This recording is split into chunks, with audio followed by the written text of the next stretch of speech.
Hi everyone, welcome to Studio 256. I'm Belinda. And I'm Sandra. We'll be having our first guest today, and his name is John Samanda.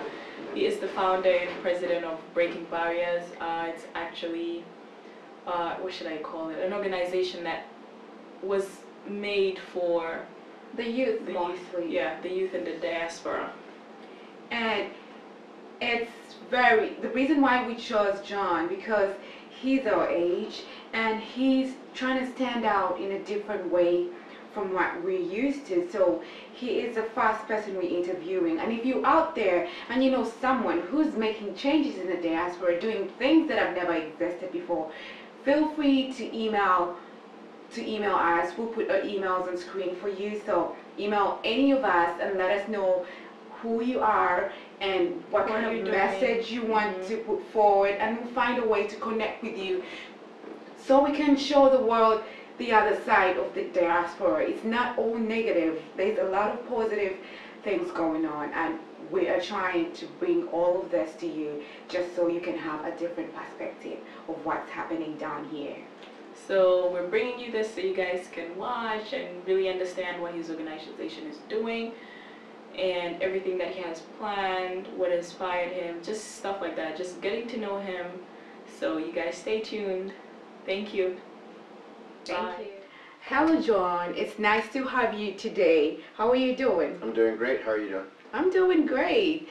So, I've heard a lot about breaking barriers. I mean, it's everywhere. Who is John and what is breaking barriers? Oh, all right. A little bit about myself. My name is John Samanda. I'm from Washington, D.C. area. I'm born and raised there. Practically, all of my education has been there except for college. I went to Penn State University. It's where I did my undergraduate experience. Where's that? Penn State University is in Pennsylvania. It's by Harrisburg, right outside of Philadelphia area. So I did 4 years there. I got my undergraduate degree in marketing and international business. I currently do work for a consulting firm called Ernst & Young. It is a firm which is primarily, they do auditing and they do tax type consulting, but primarily they do accounting kind of work. Been there for about 2.5 years now, and Breaking Barriers. Breaking Barriers has been my baby. I started about 3 years back. I have a lot of pride and joy in the organization because Breaking Barriers is primarily in the business of helping people develop their career path, developing their lifestyle. It's about transformation of Africans living in the diaspora. What are we doing in order to learn from the experiences of our elders? How can we be more wealthier in our knowledge and in our success professionally? How do we get on Forbes list? How do we get on Forbes list? Exactly. So those are the kind of things that Breaking Barriers is doing. How do we do that? Well, we operate in 2 ways. Well, we have a mentorship program, and that mentorship program is in place to take individuals that are coming to this country and identifying folks that live in the communities that those folks are moving into and pairing them together. So somebody, if they're in the health field, or someone who is in architecture or a mathematician, or somebody who is going into business, they can learn from folks that are in that field already, and they can share with them how do they get there, what education did they take, certifications, who do they speak to, what are the roadblocks that they'll face. That way that they can have a leg up on being able to get there. Listen, the Asians are doing that. We have Indians that have been doing that, and the Jewish definitely do that. So Breaking Barriers wants to take what has worked in other communities and put it there. And then secondly, we have open forum networking discussions, and we hold that in the Washington, D.C. area, which is where we're based. We have that every 2 months, once every 2 months. And the purpose of those events is to create a theme topic, and where we talk about a specific theme and how that can help individuals in terms of their development across the 3 pillars, which is culture identification, professional development, and career development. Wow, what can I say now? I feel like I can't say anything. Impressive man over here. John, what motivated you? What's your drive? How did you think about this baby, like you called it? When did it start? How did it start? Yeah. How did you get there? That's a very good question. I was motivated based on my observations in my community. A lot of the young folks that I saw that were coming into the country, mostly relatives, so it started from my inner circle, relatives that I've seen, parents that were bringing their kids inside. A lot of them were getting misled by what they see on TV, and a lot of people come with this notion that USA will be the land of opportunity that will just hand things to them. That's not how life works. What do they call it? The land of dreams? The land of dreams, land of opportunity, which it is, but the opportunity you must make and create the opportunity. Opportunities are not just given to you outside your doorstep. It's not given to you when you wake up and look outside the window. No. So we as an organization, we want to bring reality to people's mindset. They need to understand that we as an African community, as individuals, we have to work hard for what we want to achieve. And the U.S. provides different ways of how we can develop ourselves based on the resources which are given to us as citizens, but even as non-citizens, because immigration is an issue. Immigration, how do you become a resident, or how do you become, a citizen in this country? What steps do you have to take to get there? We as an organization, we want to start to assist people as they think through that process. What can they do? And so myself, looking at the struggles and the hurdles we face, and also being able to create more of a cultural preservation. Many folks come here and they lose the culture identification. Well, if I'm a Ugandan, I was born here, but if I was born in Uganda and I was coming here, I might be more engaged to kind of do what I think my peers are doing. So a lot of folks will go based on what their peers and their friends to fit in. So there is that kind of compromise that many folks make when they come to this country. That's true. Judging off what you said, it sounds like, wow, I must say that most people in the diaspora face a lot of challenges, like you've been mentioning, like lack of inspiration, who to turn to for certain resources like the financial aid, and you find that so many youth are not in school for that reason because, well, they think that education is very expensive and they're not aware of such resources. And then that's, out of all the benefits you mentioned, that kind of like stood out for me because education is equally important. So aside from the education sector, like you said you're in grad school and you went through your college and everything, aside from education, what other benefits does your organization cater to? Do you do any immigration services, like helping people settle in or things like that? What other benefits do you cater to? It's a really good question. So outside of educational resources, identification of educational resources, we focus on professional and career development. So how does that work exactly? Well, our main resource is our website, www.breakingbarriersus.org. On that website there, we try to provide information to resources which are already kind of in queue, which are established, in identifying ways of how you can build your resume, ways of how you can create a cover page and cover letter if you're applying to a different job. We also have folks in different Ugandan communities across the U.S. that serve as ambassadors. These ambassadors serve as primary pioneer resources for their community. So these individuals are there to be able to share information about jobs that they have either been in or folks who are serving as resources in being able to identify. So one thing I've noticed is a lot of folks that come from Uganda, they have gone into the medical and health industry. So we currently now are trying to identify folks who particularly can help identify which jobs within the medical and health industry would be applicable in a very smooth entrance for someone who just maybe 1 or 2 weeks within being in this community, resident in the United States. What can they do in order to set themselves up? What courses do they need to take? Training, certifications, things of that nature.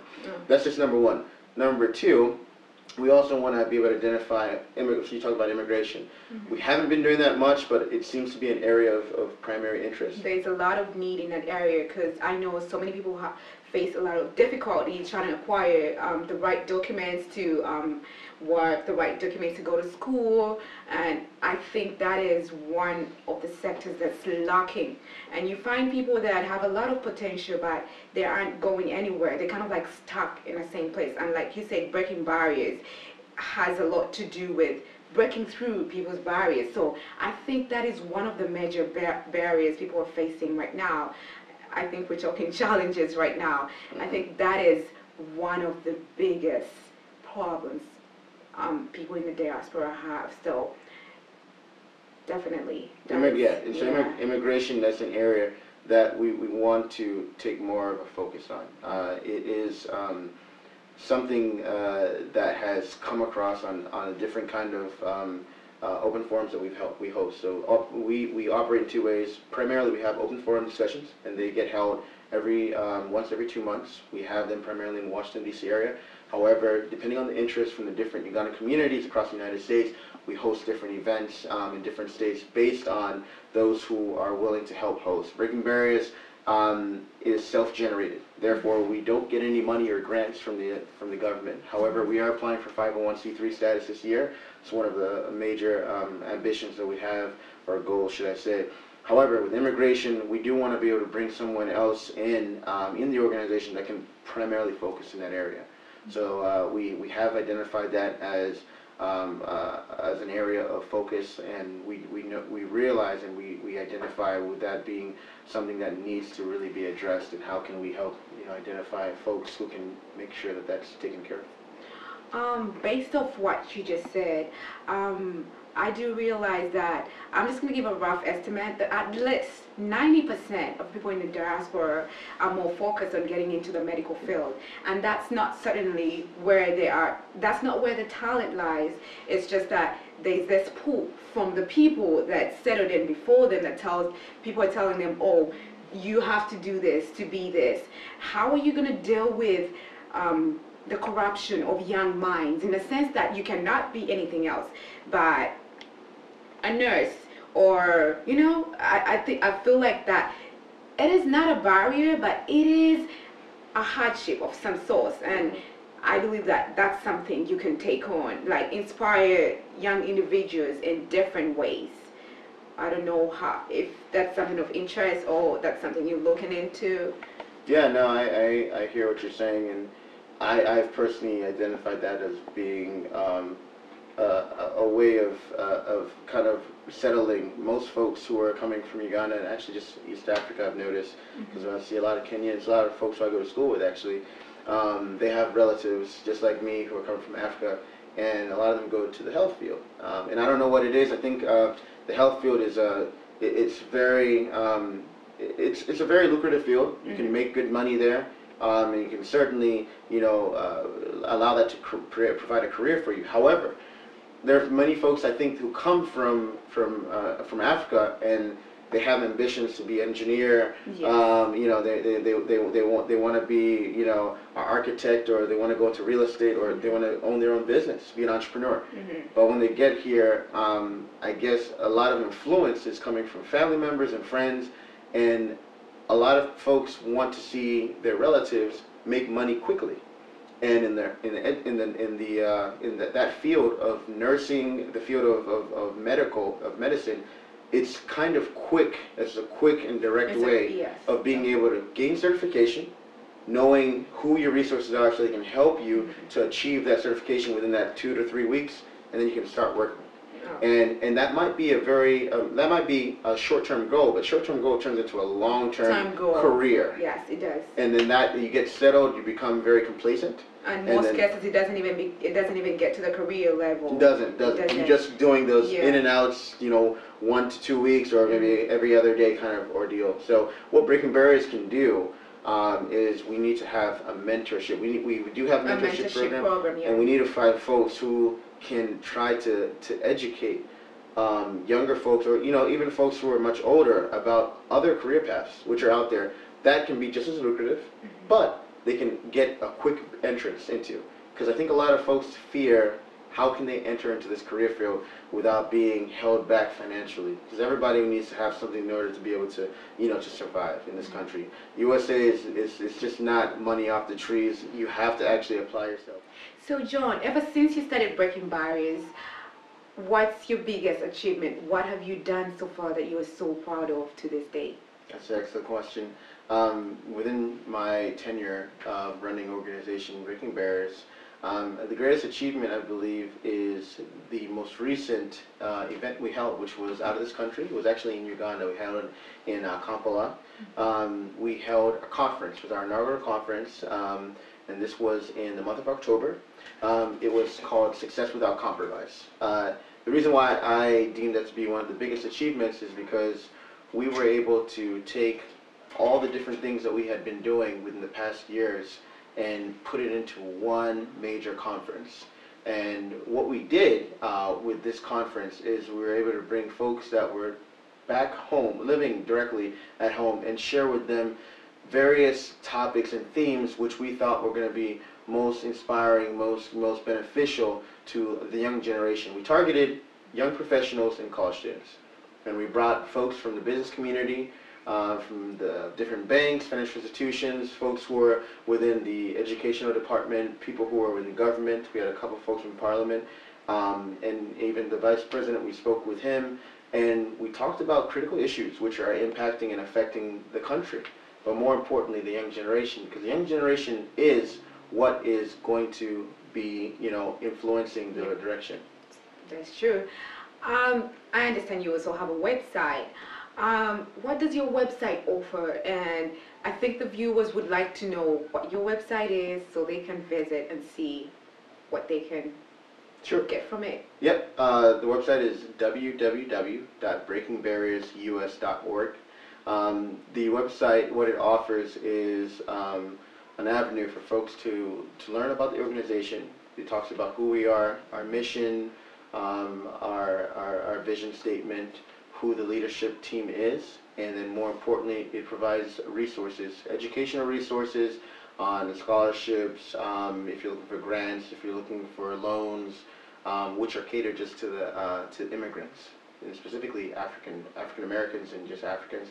And then we also focus on professional career type of resources. So build career kind of websites, if you're looking at monster.com, that kind of stuff like that. So that's what we offer. Thank you, John, for coming today. It was a pleasure having you. And I hope all the viewers do subscribe to your website, www.breakingbarriersus.org. Everyone living in the diaspora needs to find out about these amazing opportunities, and John has a lot of events planned out. Make it a point to visit the site so you find out about all these things. Thank you. Thank you, John, for coming again. So, our viewers, John Samanda over here is going to send a message out in Luganda. So let's see how well he does. Well, I don't know that much Luganda. I know enough. I can hold I think an adequate conversation.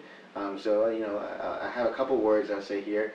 Ilimusani funyo bageni balava bintu tukola kuba Breaking Barriers, and mwaga basaba gwe ku supporting afe Breaking Barriers ari one ku United States, and tuwaga kola nyo kuyamba bafe ne batabi turina ku Uganda. But Belinda, question for you is with Luganda, when did you first pick it up? I picked up Luganda when I was going to school in primary. I went to Namugongo Girls. Okay. So I'm very, very fluent. I'm not a Muganda. Okay. So I'll help you out. Gotcha. But you did pretty well. I'm sure our viewers will understand what you was trying to say. Okay. You did well. Well, that's the main important thing.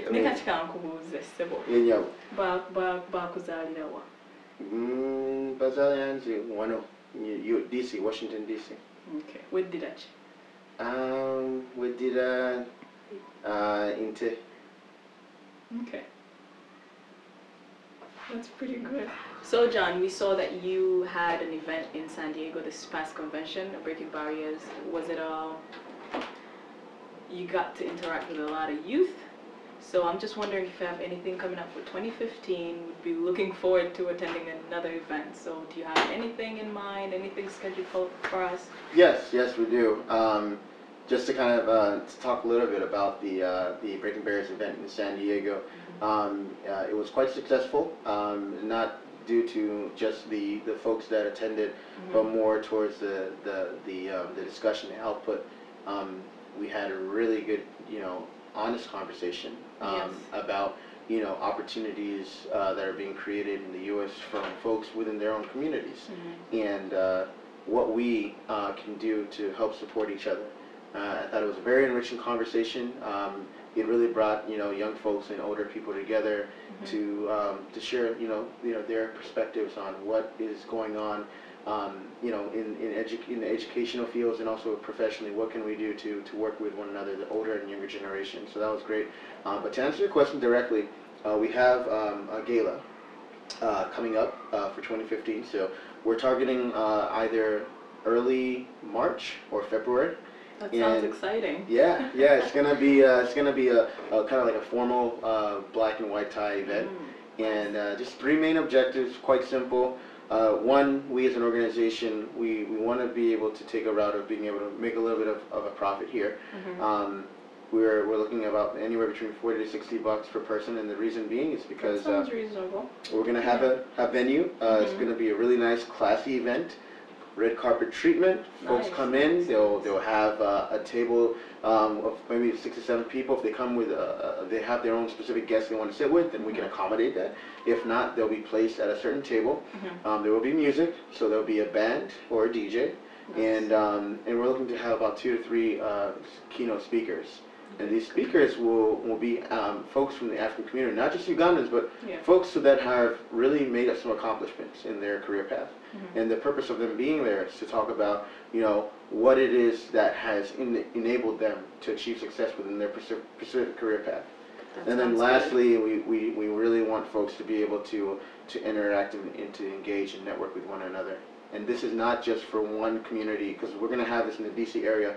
We want folks all over the country to come for this, because Breaking Bears has established itself all over the USA. It definitely has.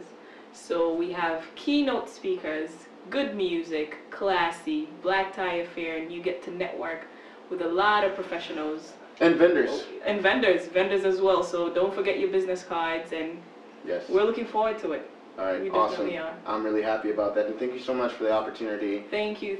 Anytime I get a chance to come and network and meet with you and be in Boston, it's just awesome. Yeah, it's always a good time.